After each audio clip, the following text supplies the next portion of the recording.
Sudah komunikasi.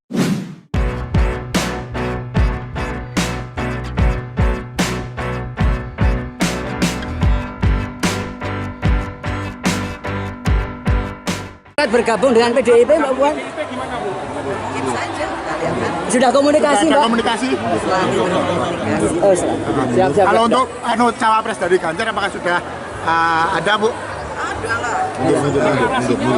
Deklarasinya kapan, Bu?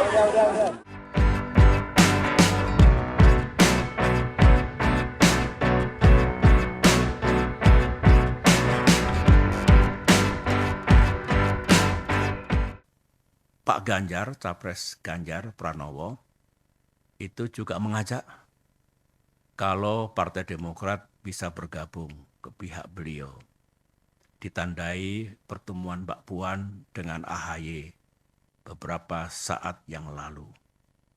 Yang kedua, Pak Prabowo, beliau datang ke Pacitan, menemui saya dan menyampaikan juga ajakannya. Saya harus jujur mengatakan bahwa cara seperti itu adalah cara yang baik.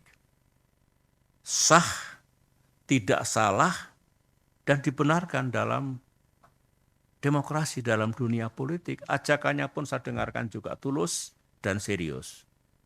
Dilakukan secara terbuka, publik juga tahu.